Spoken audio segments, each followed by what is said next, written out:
cherche immensément performant. Ce soir au téléjournal, le boxeur Dave Hilton reconnu coupable d'agression sexuelle. Je suis extrêmement satisfaite de l'analyse qui a été faite. Oui, elles ont été crues. Après les États-Unis, c'est au tour de l'économie canadienne de montrer des signes de fatigue. Et si vous passez pas une bonne soirée, dites pas un mot, on va en pogner d'autres. Et à notre vendredi culturel, l'humour qu'est-ce que ça donne, Yvon Deschamps répond à nos questions. La sensibilité change aussi. Il y a des périodes où on ne peut rien dire. Moi, dans les années 70, j'en ai dit.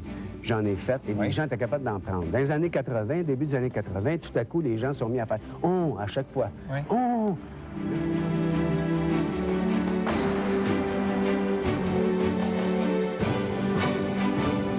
Le téléjournal avec Stéphane Bureau. Bonsoir. Dave Hilton vient de perdre probablement son dernier combat. Il est trouvé coupable d'avoir agressé sexuellement 2 adolescentes. Pour elle, le cauchemar aura duré des années. Le juge n'a pas cru un seul mot de la défense du boxeur. Les représentations pour déterminer sa sentence auront lieu le 19 avril. Isabelle Richer. Dave Hilton s'est frayé péniblement un chemin à travers une mer de caméras pour entrer dans la salle d'audience. Il n'en est pas ressorti puisqu'il a pris le chemin des cellules. La juge Rolande Matt n'a pas cru un mot de la version de l'accusé. Au procès, celui-ci a improvisé, il était confus et il s'est contredit sans arrêt. Par contre, les 2 adolescentes qui ont dit avoir été agressées à répétition pendant près de 3 ans ont été cohérentes, logiques et spontanées. Si c'était un coup monté, comme le soutenait la défense, les adolescentes n'auraient jamais inventé une histoire aussi compliquée et celle-ci n'aurait pas tenu la route pendant plus de 2 ans. Je suis extrêmement satisfaite de l'analyse qui a été faite. Oui, elles ont été crues et je suis extrêmement heureuse parce que vous voyez comment cette cause-là a été médiatisée. Et j'espère que s'il y a des victimes qui sont assises dans leur salon en ce moment et qui voient ceci, vont se rendre compte qu'on ne fait pas tout ça pour rien. La juge n'a pas été tendre envers tous les témoins de la défense. Ils ont livré des témoignages peu fiables, peu crédibles et parfois inutiles. Moi, j'avais dû appeler les témoins que j'avais dans la cause. Et c'est ça ce que j'ai fait. Le fait que le juge ne les ait pas crus, bien, écoute, ça arrive toujours devant les tribunaux. Les témoins sont crus ou ne sont pas crus.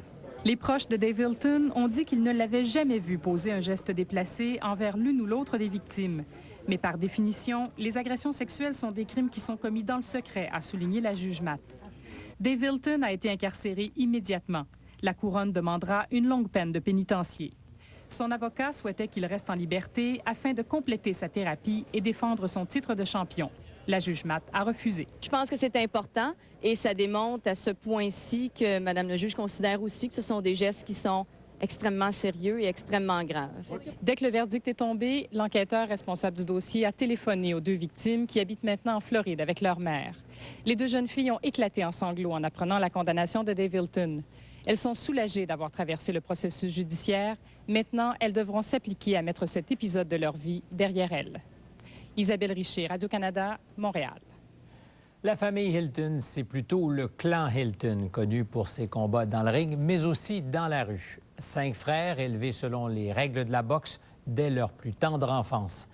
Ils ont fait presque autant d'apparitions remarquées dans les cours de justice que dans l'arène. Guy Rozan.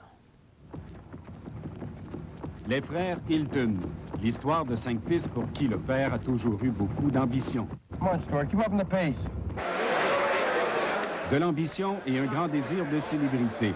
À cette époque, tout le gratin, Patsy Galland en tête, était invité aux réceptions d'avant-combat. Mais cette célébrité avait été ternie par une frasque d'Alex, condamné à 3 mois de prison et $1000 d'amende pour conduite en état d'ébriété et voie de fait.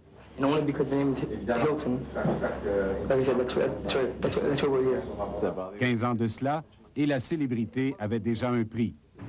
Le malheur a frappé le clan Hilton quand Stewart est mort dans un violent accident de la route. Et puis, il y a eu la controverse à propos du combat de championnat des poids moyens juniors de l'IBF entre Matthew et Buster Drayton. Le champion en titre a déclaré que des adversaires de Matthew avaient été menacés avec des armes. Moi, je ne dérange pas qu'est-ce qu'il se peut dire n'importe quoi à moi. Moi, je rentre dans le ring samedi après-midi, puis je vais pour gagner. Et Matthew est devenu champion du monde. Depuis, la célébrité de Hilton a été marquée par la controverse, surtout en raison d'Alex. Sa plus célèbre cause est survenue en 88 à la prison de Bordeaux. Alex et 4 autres détenus ont agressé sauvagement un prisonnier condamné pour agression sexuelle sur une mineure. Il écope 5 ans de prison. Dave fait face à de multiples accusations, surtout reliées à la boisson et à des voies de fait jusqu'en avril 91. Il commet un vol à main armée avec son frère Matthew dans ce Dunkin' Donuts de Dollard des Ormeaux. Le père Hilton ne comprend pas que Dave et Matthew aient pu commettre un tel délit. Pourtant, 6 ans plus tard, il est lui-même accusé avec Jimmy d'avoir tabassé un homme de 63 ans lors d'une querelle dans un Walmart de Ville-la-Salle. C'est finalement en avril 99 que Dave est arrêté pour les accusations d'agression sexuelle sur des mineurs. 3 fois, il n'a pas respecté ses conditions de remise en liberté avant le procès. 3 fois, la Cour a passé l'éponge. Guy Rosa, Radio-Canada, à Montréal. L'Agence canadienne d'inspection des aliments remet sur le marché les fromages qu'elle retenait pour prévenir la propagation de la fièvre afteuse. L'embargo, vous le savez, avait été imposé plus tôt cette semaine sur un grand nombre de produits agricoles européens. L'Agence considère que les fromages sont exempts de virus. Désormais, les autorités fédérales permettront l'importation des fromages, mais en les scrutant à la loupe. On analysera leur procédé de fabrication avant de permettre leur entrée au pays. Puis après le désarroi, la colère dans les campagnes anglaises. Des éleveurs menacent de résister à la dernière mesure imposée par le gouvernement pour enrayer l'épizootie de fièvre afteuse. Ils décrètent l'abattage de toutes les bêtes saines qui se trouvent dans un rayon de 3 km de chaque foyer d'infection. C'est donc dire environ 300 000 porcs et moutons. Notre correspondant, Don Murray. Ces moutons au nord de l'Angleterre n'ont pas de fièvre afteuse, mais bientôt ils seront tués et brûlés. Leur erreur a été de brouter à moins de 3 km d'une ferme où la maladie s'est déclarée. Selon le vétérinaire en chef britannique, cet abattage à titre préventif condamnera presque 300 000 animaux de plus. En annonçant cette mesure exceptionnelle hier, le ministre britannique l'a défendue comme étant nécessaire pour endiguer l'épizootie. La colère des fermiers dans la région visée était évidente ce matin. Ils ont organisé une première manifestation de protestation. Je suis très fâché, dit-il. Je veux simplement me battre pour ce qui est juste. Le représentant local du syndicat des agriculteurs a dénoncé l'ineptie du gouvernement. À cause des retards depuis une semaine, dit Nick Cutting, le gouvernement n'a plus le contrôle de la situation. Même si des mesures d'urgence sont nécessaires, nous n'acceptons pas cet abattage systématique des animaux. Un fermier a déclaré qu'il va se barricader sur sa ferme plutôt que de laisser abattre ses moutons non malades. Malgré tous leurs droits, dit-il, ils n'entreront pas ici. Légalement, le gouvernement a le pouvoir de tuer les animaux en question et de bâtir de nouveaux bûchers. Mais une révolte ouverte de cultivateurs en colère rendrait cette tâche très difficile. Don Murray, Radio-Canada, Londres. Qu'est-ce qu'on mange? Nourriture ou malbouffe? Il y a des personnes qui ne mangent même pas de leurs animaux parce qu'ils savent ce qu'il y a dedans. Fait que quand tu es rendu à vendre des animaux puis que tu n'en manges même pas toi-même parce que tu en as peur, tu as un méchant problème. Là. La réponse servie en 3 soirs, lundi, mardi et mercredi, au point. Les obsèques du comédien Jean Besseray auront lieu demain en l'église Immaculée Conception à Sherbrooke. Depuis ce midi, proches et admirateurs défilent devant sa dépouille qui est exposée dans un salon funéraire du quartier où il est né en 1936. Plusieurs personnalités artistiques et politiques, dont la ministre de la Culture, Diane Lemieux, iront rendre un dernier hommage à celui qui a incarné plusieurs personnages, tant à la télévision qu'au théâtre. Jean Besseray est décédé mercredi dans un accident de la route à Cowansville. Plus tard à l'émission, les femmes et l'armée canadienne, une combinaison qui n'est pas encore gagnante. Et opération des forces spéciales pour mettre un terme à un détournement d'avion.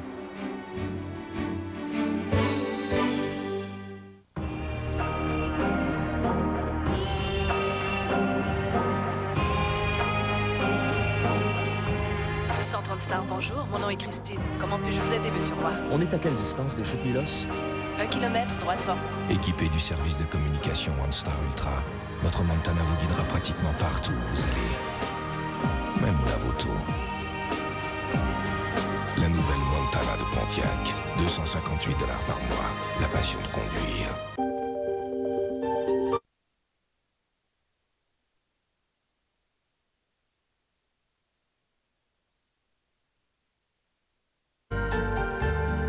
De retour. Votre entreprise est-elle...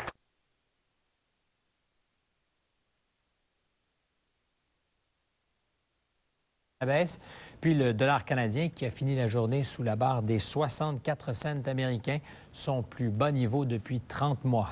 Explication, Michel Morin. Alors, nous voici à 63,90 aujourd'hui, ce qui est plus bas que notre bas récent de novembre dernier à 64 et qui se rapproche rapidement du bas historique 63,11 qu'on a vécu en août de 98.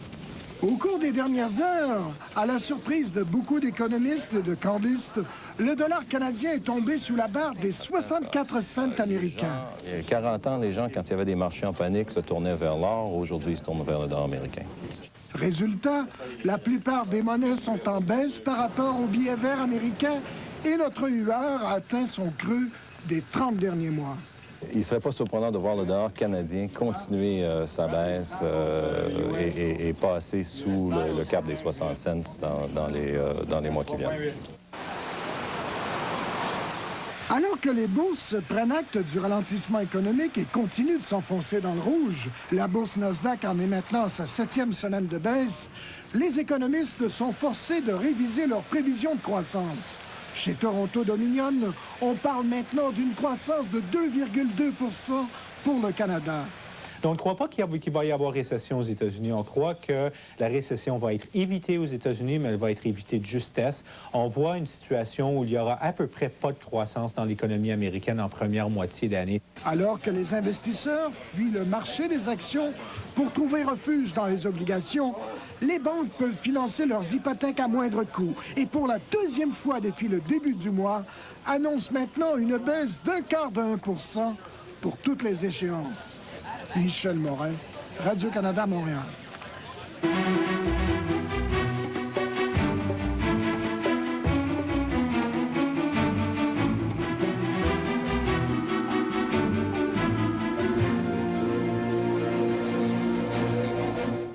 Maintenant, des nouvelles de bébé Erika, et elles sont bonnes, très bonnes. La petite fille qui avait passé 2 heures dehors par moins 20 degrés continue de se remettre à une vitesse qui étonne toujours ses médecins. Vous vous souviendrez qu'elle avait été réanimée après être déclarée morte cliniquement. Aujourd'hui, les médecins ont annoncé qu'ils n'auront pas à lui amputer d'orteil comme ils craignaient de le faire il y a encore quelques jours seulement. L'onde de choc était terrible il y a 1 an aujourd'hui. 8 enfants d'une garderie perdaient la vie dans un accident de la route à Saint-Jean-Baptiste de Nicolet. Depuis, il y a eu des campagnes de sensibilisation pour l'installation sécuritaire, bien entendu, des sièges d'enfants. Qu'est-ce que ça donne? Presque les 2 tiers des enfants courent encore un risque important. Claude Frigon. Cette tragédie avait donné lieu à un blitz sans précédent concernant la sécurité des enfants en auto. La Société de l'assurance automobile avait lancé une campagne de sensibilisation auprès des parents et triplé le nombre de cliniques. 1 an plus tard, il est inquiétant de constater qu'il y a encore beaucoup de laisser-aller dans l'installation des sièges d'enfants. Il n'y a pas 20 ans, c'est à l'an 2000, il y a encore 5 % des enfants qui se promènent soit dans les bras de leur mère, soit qui ne sont pas retenus par une ceinture, qui sont directement sur la banquette.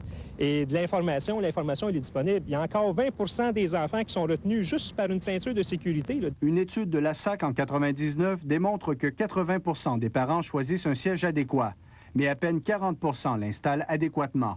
Ce qui fait que 60 % de ces enfants seraient possiblement blessés ou tués dans un accident. La tragédie de Saint-Jean-Baptiste de Nicolet a permis d'ouvrir les yeux à de nombreux parents, mais le défi reste entier. Non, c'est pas rentrer dans la tête des gens. La sécurité, c'est comme la santé. On prend des choses pour acquis parfois. On dit que ça arrive aux autres. C'est pas pour nous, ça, les problèmes d'accidents, les problèmes de blessures à cause de mauvaise utilisation des sièges auto pour enfants ou de la ceinture. Pourtant, il n'y a jamais eu autant d'informations données sur l'installation des sièges. Il faut qu'ils basculent un peu moins. Il y a trop de jeux actuellement. C'est juste question de resserrer l'ajustement de ce siège. Le CAA a également accrédité une centaine de garagistes comme celui-ci pour inspecter les sièges. La grande majorité de ceux qu'il a inspectés n'étaient pas conformes. Dès ce printemps, la SAC tiendra plus de 150 cliniques de sécurité. Les parents qui feront preuve de négligence pourront donc difficilement plaider l'ignorance. Claude Frégon, Radio-Canada, Montréal.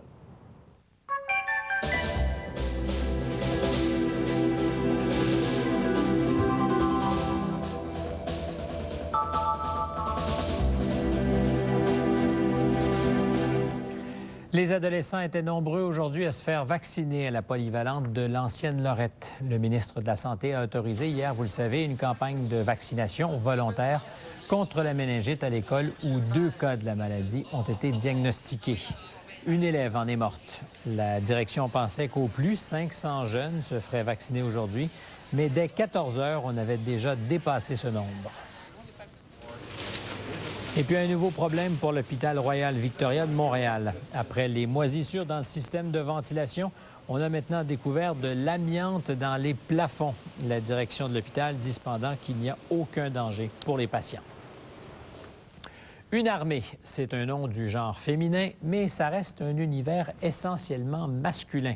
Un rapport accablant conclut à l'échec de la politique d'intégration des femmes dans l'armée canadienne. Il y a beaucoup de résistance masculine dans les rangs. Christine Saint-Pierre. Il y a de nombreuses possibilités de carrière pour les femmes dans l'armée canadienne d'aujourd'hui. On a du travail pour vous, disait en 98 cette publicité qui se voulait un effort des forces canadiennes pour se refaire une image.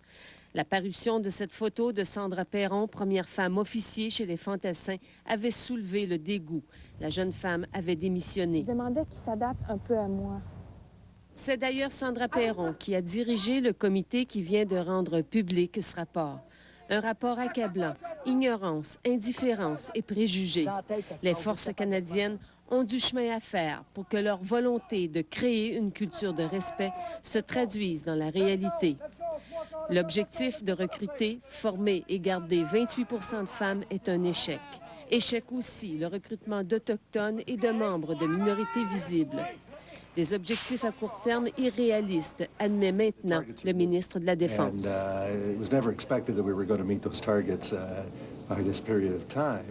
Au chapitre des mentalités, les forces canadiennes ont du chemin à faire. Les femmes sont lentes et on doit les aider, sinon on n'arriverait à rien, déclarait un caporal-chef. Tout ce qu'elles font, c'est de tomber enceinte, déclare un sergent. Aussi, de nombreux cas de harcèlement ont été signalés. Des incidents que les membres des forces canadiennes considèrent banals, des épreuves ou des rites de passage, dit-on. Le rapport fait les recommandations d'usage, mais avant tout, c'est de volonté dont les forces canadiennes ont besoin de s'imprégner.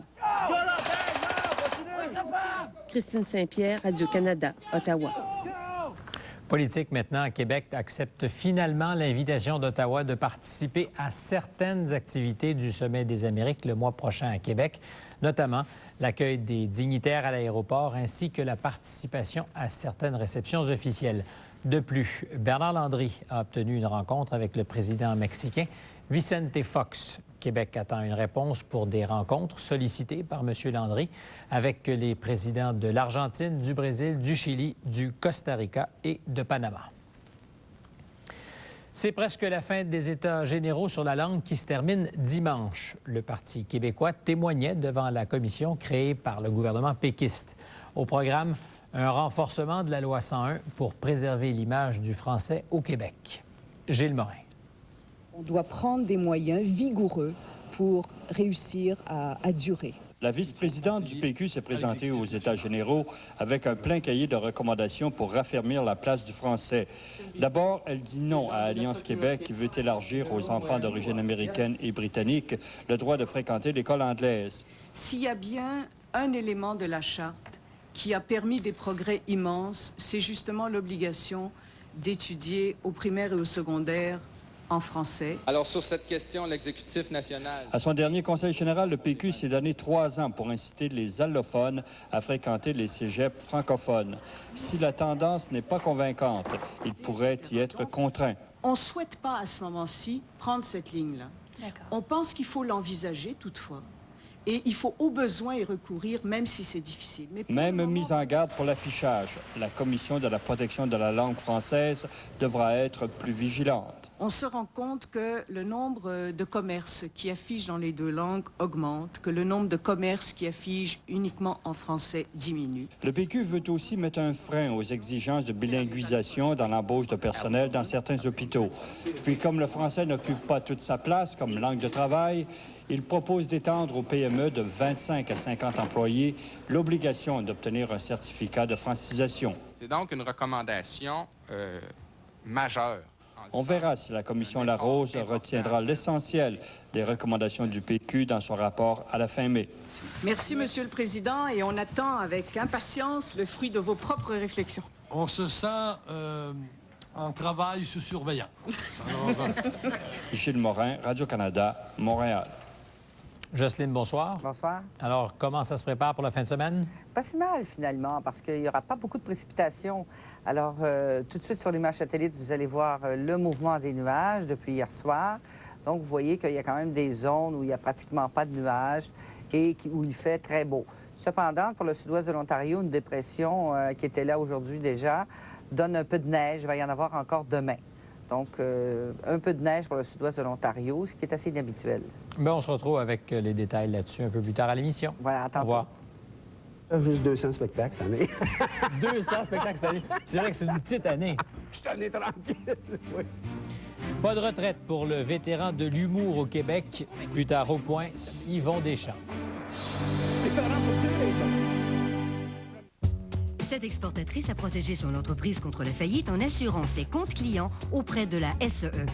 Cette assurance crédit lui a permis d'être payée et l'a de plus aidé à augmenter son fonds de roulement et à faire croître sa compagnie.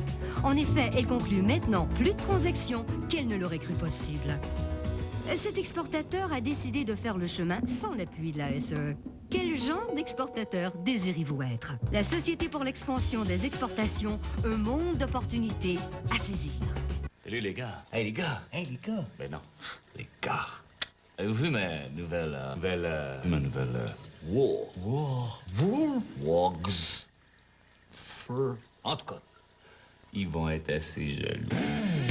La Jetta Wolfsburg édition limitée est arrivée. Une Jetta plus puissante, plus sportive et beaucoup plus équipée à partir de seulement 329 $ par mois.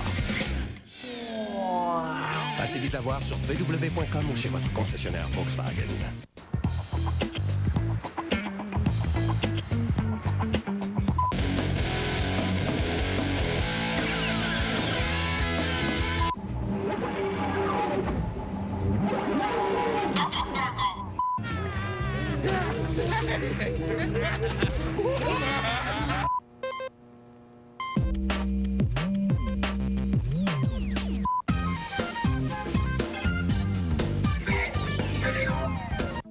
Ça revient chaque année, à la même date.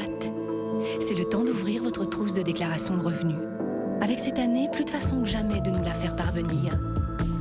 Par la poste, par téléphone, ou encore par Internet. Consultez votre trousse de déclaration pour en savoir plus sur les choix qui s'offrent à vous. L'Agence des douanes et du revenu du Canada pour vous servir encore mieux. Un message du gouvernement du Canada. Pour vaincre, on passe par une foule d'émotions.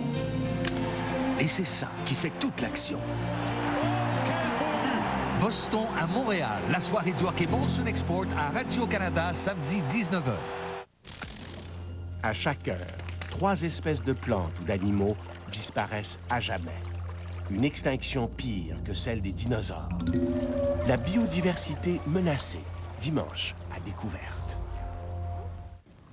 À l'étranger maintenant, la méthode forte contre les pirates de l'air qui ont détourné un appareil russe hier sur Médine, en Arabie saoudite. Il y avait à bord 162 passagers, 12 membres d'équipage. Un commando des forces spéciales saoudiennes a donné finalement l'assaut.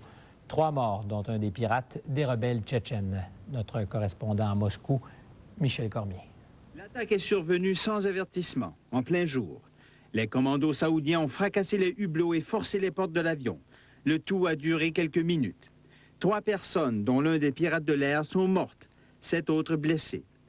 Les commandos ont appréhendé des suspects pendant que les passagers quittaient l'avion. À Moscou, le président russe est rentré de vacances pour s'occuper de la crise.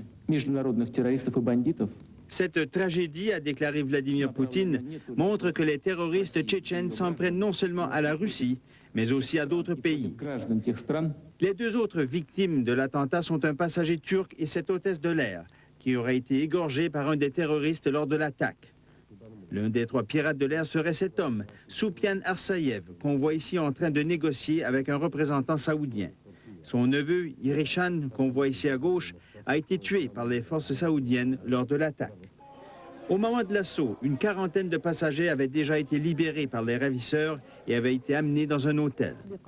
Les 3 terroristes d'origine tchétchène ont détourné l'avion de la ligne aérienne russe Vnukovo hier, moins d'1 heure après son décollage de l'aéroport d'Istanbul. Selon des sources proches du mouvement indépendantiste tchétchène, les 3 exigeaient le retrait des troupes russes en Tchétchénie. Ils auraient réclamé le plein de carburant avec l'intention de se rendre en Afghanistan, mais ils auraient par la suite changé d'idée. Les passagers et les membres d'équipage doivent être rapatriés à Moscou demain. La Russie a demandé l'extradition des 2 pirates de l'air qui ont survécu à l'attaque. Cet attentat va raviver bien des craintes à l'égard des rebelles tchétchènes. Beaucoup de Russes aujourd'hui annulaient leurs vacances en Turquie, convaincus qu'ils ne sont plus à l'abri des terroristes, ni chez eux, ni à l'étranger. Michel Cormier, Radio-Canada, Moscou.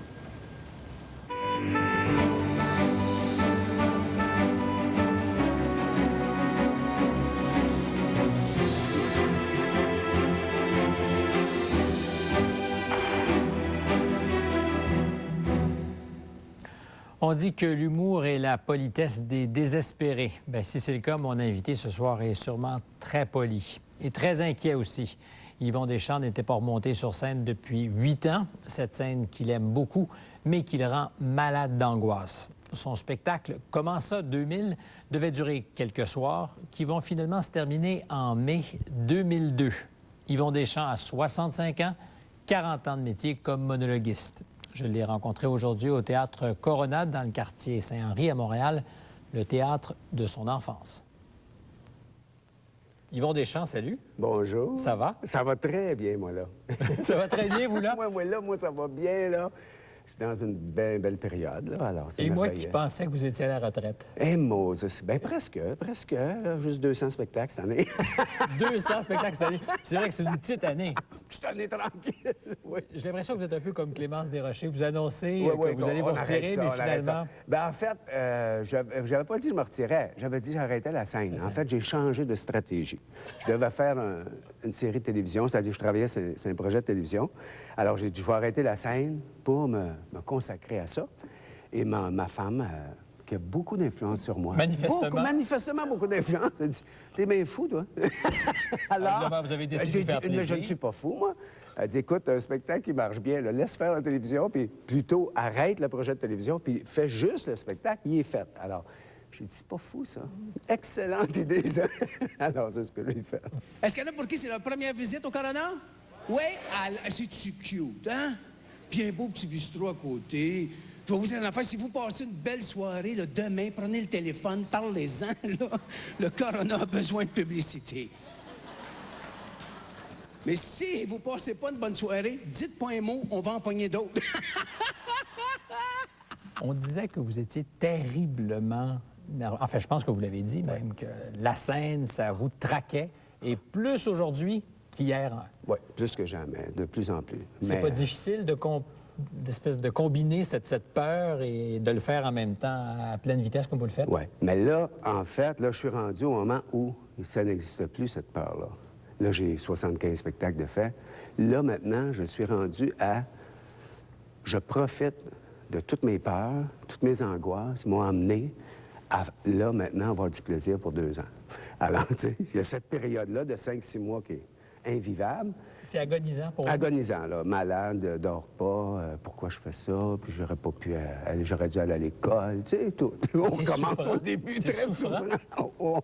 C'est épouvantable. Mais la récompense est exceptionnelle quand ça marche bien. La récompense, c'est le public? C'est le public. C'est d'être là sur la scène pendant 2 heures, tous les soirs, et d'être qui on veut être et de dire ce qu'on veut dire et d'avoir des centaines de personnes qui suivent et qui ont du plaisir et qui rient et qui non seulement rient, mais se fâchent avec nous autres, jouent avec moi aussi, là, parce que le personnage, il dit des énormités souvent. Alors, les gens... C'est tellement pas votre genre, hein? Pas du tout. Non, moi, j'aimerais pas ça. Mais le personnage est de même. Alors, là, les gens font semblant, eux aussi, de se fâcher, puis ça crie, puis tu sais, on s'amuse, quoi. Mais vous me disiez tout à l'heure que c'est tellement vrai qu'il y a un lien entre vous et le public que le spectacle est accordéon. Quand ça marche très fort, il dure 2 heures. Oui. Puis quand c'est moins vrai que ça marche fort, c'est 1h40. C'est ça. C'est donc dire que vous dansez avec les gens dans la salle continuellement. C'est dépendant du type de public. Ça dure entre 1h40 et 2 heures. Et ça ne veut pas dire que les gens qui réagissent moins aiment moins ça ou en profitent moins de leur spectacle. C'est comme des gens qui sont plus discrets. Qu'est-ce qui fait que dans une salle, tout à coup, ça se met à rire, à crier, hein? Puis que le lendemain, il n'y a pas d'étincelle qui se passe, mais tout le monde est content. C'est un très beau spectacle. Ah, qu'on a eu du plaisir, mais il n'y a pas de folie dans l'air. On ne sait pas ce qui fait ça. Hein? Nous autres, notre calendrier, c'est la naissance de Jésus. Alors, nous autres, le symbole de départ de notre calendrier, c'est la Sainte Famille. Pas fort comme symbole de départ. Un impuissant, une vierge, puis un puceau. Ça devait être tranquille la nuit dans cette maison-là. Vous pourriez vous passer du public? Je peux m'en passer, pendant un grand bout de temps. Là, je peux faire autre chose. Je peux avoir d'autres, je sais pas, j'aime toutes sortes d'affaires dans la vie. Alors, tu sais, je peux, pendant 1 an ou 2, penser à autre chose. Ou faire de la télé. Ça revient au même pour moi, faire de la télé. Mais à un moment donné, il y a où est-ce qu'on est vrai, où est-ce qu'on est efficace aussi. Ça, c'est une grande affaire dans ma vie. Je me dis, il faut que je gagne ma vie, oui, mais si en plus, je peux le faire en faisant quelque chose où là, je suis vraiment bon. Je suis bon, puis je suis efficace, puis je connais ce que je fais. Et après 35 ou 40 ans, je me dis, la seule chose que je sais vraiment faire, c'est des monologues. L'autre aussi bien en faire, tu sais. Je peux faire de la télé, puis Mais c'est la scène, donc. Ben, c'est ça. Je peux pas me démarquer comme acteur. Tu sais, je peux pas me démarquer comme animateur. Mais comme monologuiste, ça, je pense que je l'ai pas mal. Je l'ai pas mal. J'aime ça, en plus. Vous avez déjà eu peur qu'on vous oublie? Ah oui, beaucoup, beaucoup. Je pensais vraiment, il y a 15 ans, que c'était fini, là. C'était fait. Que vous aviez dit tout ce que vous aviez à dire? Que c'était fini et qu'il arrivait, là, c'était Ding et Dong qui arrivait, puis là, c'était fini. Moi, ma phase était terminée. C'est pour ça que j'ai fait de la télévision. D'ailleurs, on a fait Samedi de rire, tout ça, pendant plusieurs années. Et j'ai écrit 2 scénarios de films. En tout cas, je me suis préparé à faire autre chose de ma vie. Et en 90, à peu près, ou 91, j'étais à la maison le soir, puis il faisait noir, puis je pensais, puis tout ça. Puis ma fille avait 9-10 ans de mes filles. Elle pas, ce que tu fais, papa? Oh, je dis, écoute, j'essaie de réfléchir. Là. Je travaille sur un scénario de film, j'ai une idée de télévision. Je sais pas trop où m'en aller. Puis elle dit, hey, papa, fais donc de la scène, t'es bon là-dedans. Alors, la petite avait raison. Et tranquillement... C'était pas évident pour vous que c'était vraiment ça? Bien, c'était pas évident, dans le sens qu'à un moment donné, on est sûr que c'est fait, là, qu'on n'a plus rien à dire, que... J'en ai fait des affaires.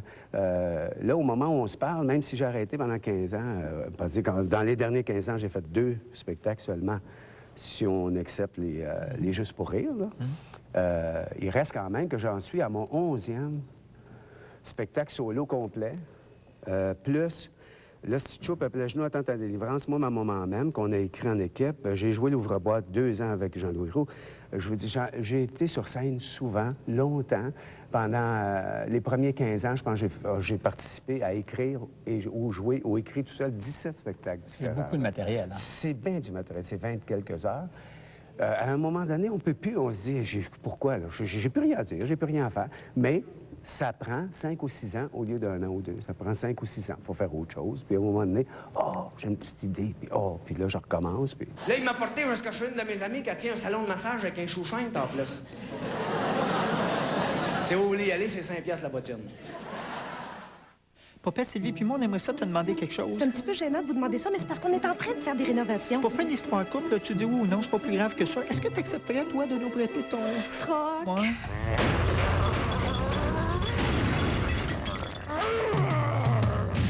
Le F-150 XLS 2001 travaille fort, mais il ne se laisse pas conduire par n'importe qui. À $289 par mois. Le F-150, pour les durs de dur.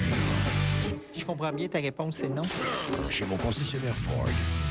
Maintenant certifié ISO 9002, le fabricant de portes et fenêtres Eddie Boulet vous présente sa nouvelle fenêtre série hybride. Cette fenêtre thermo-énergétique possède une force structurale supérieure et une isolation maximale.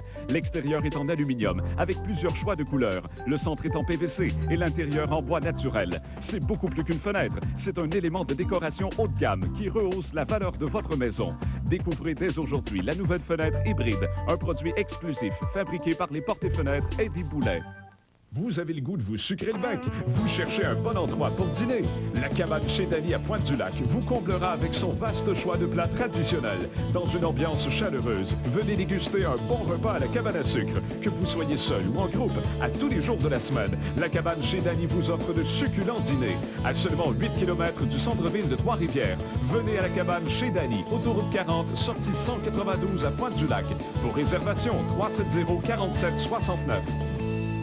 Une magnifique couleur qui enveloppe mes cheveux de douceur et les laisse éclatants de santé? J'utilise Excellence Crème, la couleur protectrice de L'Oréal. Excellence enrobe chaque mèche d'une crème riche, hydratante et enveloppante qui ne coule pas. Une crème si protectrice que je peux colorer mes cheveux comme je veux, quand je veux. Et le gris? Mais quel gris? Excellence Crème, la couleur protectrice de L'Oréal. Je m'enveloppe de douceur, d'une magnifique couleur, parce que je le vaux bien. L'École commerciale du Cap, c'est 2 pavillons de formation, l'accès à des laboratoires modernes, des programmes spécialisés en bureautique, administration et informatique où l'accent est mis sur la pratique. L'École commerciale du Cap, c'est surtout un personnel dynamique, à la recherche de l'excellence. Un collège où tu as la chance d'acquérir une expérience de travail avec des stages rémunérés. L'École commerciale du Cap, une formation collégiale solide pour ta réussite. Dans 4 jours, ça va être enfin la fin de l'année de la femme. L'année où ce qu'on a entendu pendant 1 an, des madames parler de la libération de la femme, comme si c'était quelque chose de bien intéressant. Et mon maudit voyage de la femme, on va vous dire quelque chose. Parce que toutes les femmes qui sont pour la libération de la femme, c'est tout simplement des femmes qui comprennent rien. C'est des épaisses ridicules, de niaiseuses. Quand vous pensez à votre métier de monologuiste aujourd'hui, est-ce que les choses ont tellement changé que le matériel est différent? Oui, bien, que Nigger Black, par exemple, était possible il y a un certain temps. Puis qu'aujourd'hui, ben ça n'a pas la même valeur. C'est-à-dire que je fais le même genre, mais je le fais, par exemple, avec les Olympiques, avec les sprinteurs qui sont noirs. Mais c'est certain. Premièrement, les mots ne veulent pas dire la même chose. Quand je fais si je faisais Nigger Black aujourd'hui, le personnage, qui est un enfant, il dit toujours les nègres par-ci, les nègres par-là. Et il y a 30 ans, c'était comme ça qu'il fallait dire. De dire de quelqu'un qui était noir, c'était péjoratif. Là, c'est le contraire. Maintenant, il ne faut plus dire quand on dit qu'ils sont noirs, c'est correct. C'est mieux que les nègres. C'est mieux que nègres. Quand, dans le fond, à Paris, j'ai vu la revue Nègre, et puis bon, tu sais, c'était comme ça. C'était la façon de dire les choses. Alors, donc, les mots, le sens des mots change. La sensibilité change aussi. Il y a des périodes où on ne peut rien dire. Moi, dans les années 70, j'en ai dit. J'en ai fait. Et les gens étaient capables d'en prendre. Dans les années 80, début des années 80, tout à coup, les gens sont mis à faire « on » à chaque fois. « On ». Là, je dis « mais voyons donc. » Le même matériel, même genre gars, de matériel, même genre d'humour. Là, hop, là, ils trouvent ça terrible. Ouh! Alors là, je dis « bon, ben, je vais faire autre chose pour un bout, là. » Et puis on verra. Et dernièrement, c'est revenu. On peut quand même aller assez loin. Et puis, il y a un public qui aime le contenu puis qui aime ça se faire brasser un peu. Mais l'esprit politically correct, ça a nécessairement affecté votre travail. Oui, parce que moi, mon personnage, il peut pas être ça. Il n'est pas très, très politically correct. Non, pas du tout, lui-là. Il comprend pas ça, ces affaires-là. Alors, tu sais. Mais maintenant, je pense que aussi, il y a une question d'acceptation de la personne. Les gens me connaissent. Ils savent que je ne suis pas un fou qui crie après le monde, puis je ne suis pas un raciste, puis bon. Donc, c'est des personnages que je fais. Mais il a fallu en faire la démonstration, parce qu'on a douté de vous à l'occasion. Et moi, c'est ce qu'on a douté des fois. Mais avec le temps, avec les années, avec l'implication sociale, avec les gens nous connaissent. En plus de ça, ils sentent que moi, je ne suis pas un stand-up comique. Je fais pas de farce, moi. Je fais des monologues. Et puis j'ai des personnages. Et il y a un thème, puis il faut qu'ils parlent de ça. Et les gens commencent à connaître le personnage plus, le nouveau. Là, les gens, Il aime ce personnage, même s'il dit des énormités. C'est un bon gars. Ben oui, c'est un bon gars. C'est juste qu'il comprend pas. Alors, puis il a peur de tout. Il a peur parce que ses voisins sont arabes, parce que l'autre est africain, parce qu'il a peur de tout. Il a peur parce que il est sûr que sa femme, quand elle regarde un noir, c'est parce qu'il... Bon, tu sais, sexuellement, ils sont avantagés. Ils disent ça. Je dis pas que c'est vrai, là. Mais il le dit. C'est une légende. C'est une légende. Mais tu sais, alors, il y a tout ça, là. Alors, il a tout peur de tout ça. Puis en même temps, mais il vit aussi, il a fait de vieillir, il vit le fait d'avoir peur de se retrouver là, dans 10, 15 ou 20 ans dans un centre d'accueil et que là, il n'y a plus assez d'argent, que, tu sais... Moi, quand j'ai commencé mon monologue, il y a ça fait déjà, c'est pas presque un an là, que j'ai commencé à écrire ce monologue-là sur le fait de vieillir. Tu sais, le personnage, il dit, écoute, on a des choix de société à faire et un de ces choix-là, c'est pas de se dire, aimons-nous nos vieux, on les aime, mais il faut se demander jusqu'à quel âge. Bon, puis lui, il dit 80, on les tague, passe et date. Bon, on dépense plus là-dessus. Mais j'ai vu votre émission où vous vous posiez la même question. Hein? Alors, c'est vraiment des questions qu'on se pose qui sont épouvantables. Épouvantables. Vous avez peur de vieillir? Oui, absolument. Et de manquer d'argent? Parce que vous dites aussi, hein, vieillir et manquer d'argent. C'était lié quand vous l'avez dit tout à l'heure. Non. Mais surtout, je pense que tout le monde a peur d'être une charge pour les autres. Ça, là, c'est effrayant. De dépendre des autres. De dépendre des autres. Ça, ce qui ne sera pas mon cas. Je peux vous le dire. Vous travaillez encore là-dessus? Travailler là-dessus. Coupe de spectacle, ça va marcher. Là, je ne serai pas à la charge de personne. Ne va pas vivre jusqu'à 100 ans tranquille. Et payer des impôts, et même tout, là, tu sais. 50 millions d'Américains adultes qui sont convaincus que la fin du monde arrive cette année. C'est épeurant, tabarnouche, ça. C'est épeurant pour deux raisons. Premièrement, ils sont 50 millions. Et deuxièmement, ils sont américains. Si la fin du monde n'arrive pas tout seul, ils sont capables de la faire arriver.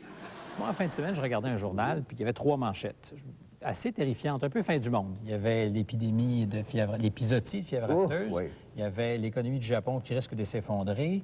Et puis, il y avait les catastrophes naturelles qui iront croissant pour les 25 prochaines années. C'est-tu du bon matériel? Très bon. Excellent, excellent. Parce que ça donne un goût de fin du monde. Hein? Exactement. Moi, d'ailleurs, dans ce spectacle-ci, ça part comme ça, c'est la fin du monde. C'est l'an 2000. Alors, tu sais, il a lu dans la Bible, et puis, bon, il a eu peur, puis il y a 50 millions d'Américains qui étaient sûrs que la fin du monde arriverait. Bon. Alors, donc, c'est ça. Et là, il se rend compte que le pire, c'est que ça ne sera pas une fin du monde. Bang, on n'est plus là. Elle est commencée, la fin du monde. C'est tranquille.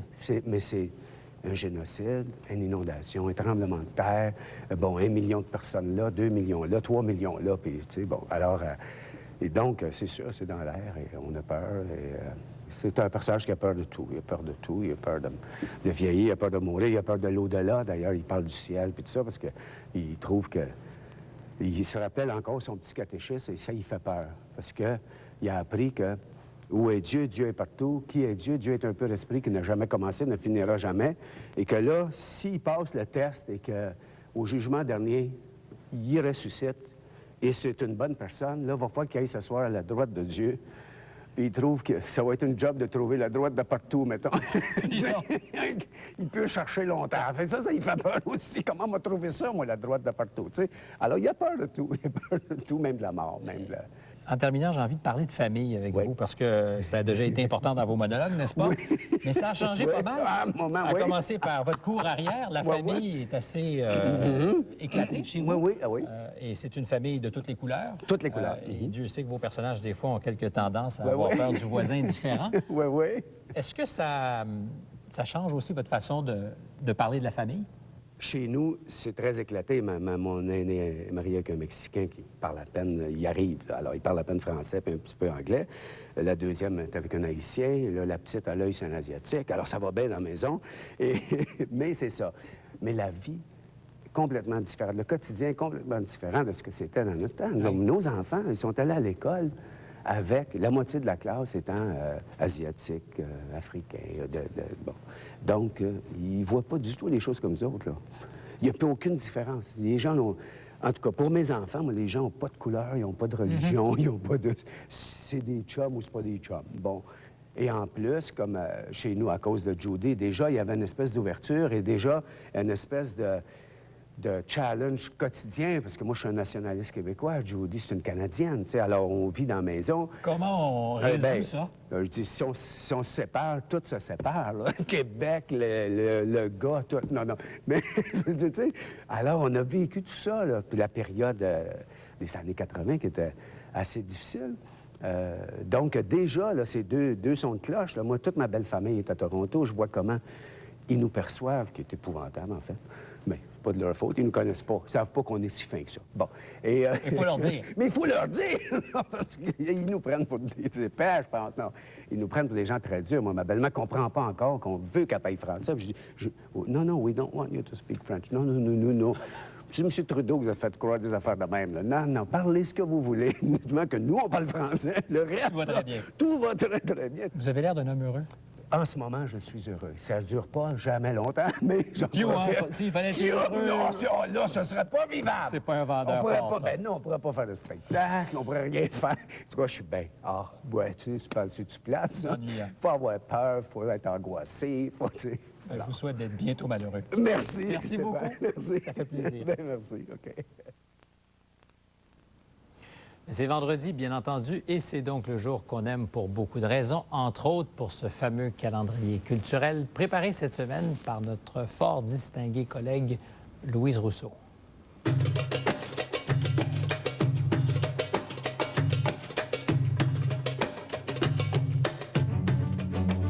Le peintre canadien Tony Sherman expose ses œuvres récentes à la galerie Douglas Udell de Vancouver. Né à Toronto, formé à Londres, Sherman s'intéresse à la mythologie et aux grands thèmes historiques. Il a développé une technique très personnelle qui allie cire et peinture à l'huile et qui nécessite une grande rapidité d'exécution à la manière des peintres de fresques anciennes. Il travaille également à partir de photographies qu'il repeint. Les œuvres de Tony Sherman font partie de plusieurs collections internationales.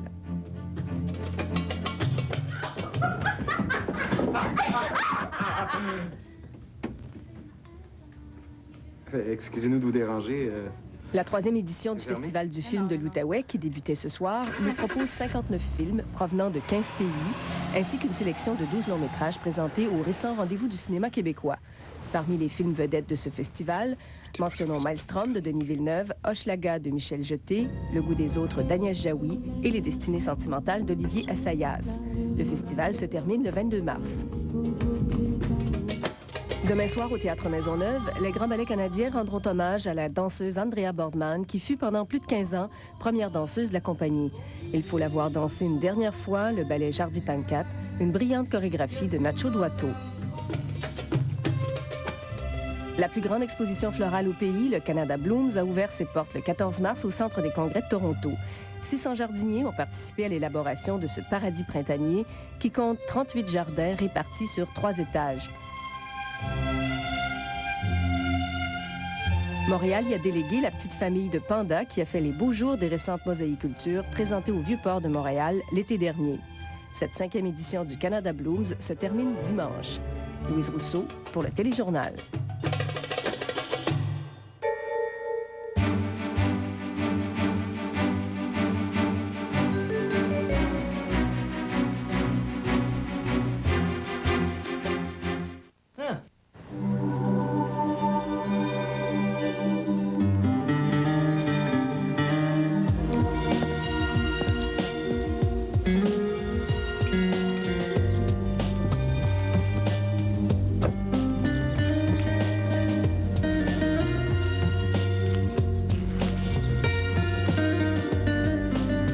L'Acurin EL, complètement redessiné.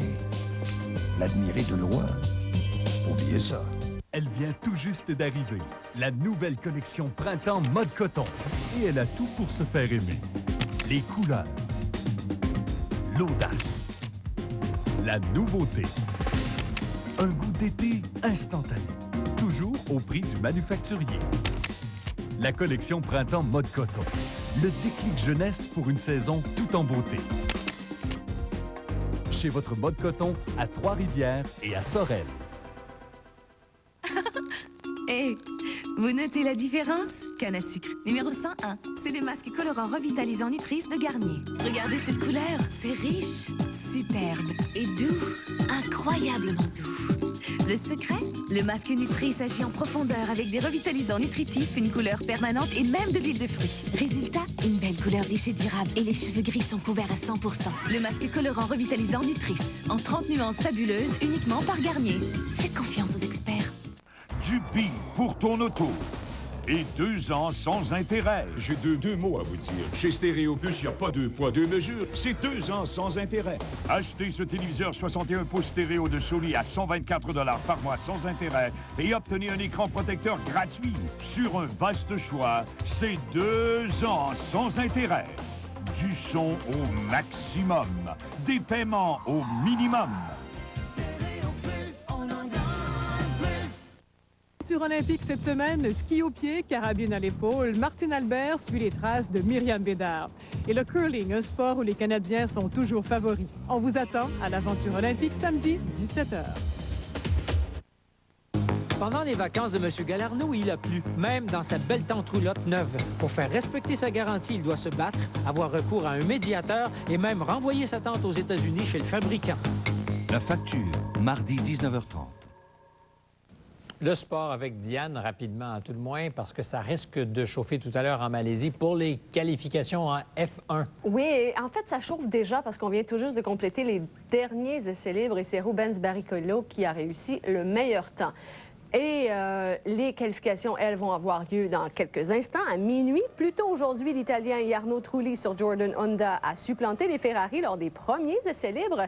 Quant à Jacques Villeneuve, il a eu des ennuis de moteur, a dû se contenter de la 11e place, 2 rangs derrière son coéquipier Olivier Panis. Et puis au golf, Annika Sorenstam est devenue la première femme à réussir un score de 59, de quoi nous rendre jalouses. Bien, on se retrouve avec vos jalousies dans quelques instants, Diane. Merci, au revoir. À la météo, bien, il n'y a pas de chance que ça ressemble aux 50 quelques degrés ou à peu près en Malaisie. Peut-être que je charrie, là, Jocelyne, parce que ça sera beau, mais pas encore tout à fait l'été. C'est pas l'été. C'est pas l'été. Et même l'été, 40 degrés, non, c'est trop. C'est probablement trop. Mais ne commençons pas déjà à chialer. Attendons quelques mois. Alors, on va aller voir tout de suite ce qui se passe au pays. Alors, en Colombie-Britannique, regardez, ça vient du Pacifique, une masse nuageuse qui va apporter de la pluie demain. Alors, ça va être pluvieux demain partout dans la province. Ça, ce sont les endroits où il va y avoir de la précipitation, donc ce qui est en bleu. Pour les régions plus à l'est, alors, dans le sud-ouest de l'Ontario, on l'a vu un petit peu tantôt, il y a une perturbation. Vous voyez les nuages, comment ils sont maintenant. Ils débordent même jusque dans l'extrême sud-ouest du Québec. Ce sont des nuages très élevés qui débordent ainsi, donc ça fait un ciel voilé. Alors, on le voit ici, c'est comme blanchâtre. Mais quand même, ce système va se déplacer demain pendant la journée et s'éloigner de plus en plus du sud-ouest de l'Ontario, de sorte que la précipitation va cesser et il fera plus beau dimanche. On va regarder les prévisions en attendant. À Saint-Jean-Terre-Neuve, quelques averses de neige encore demain et dimanche.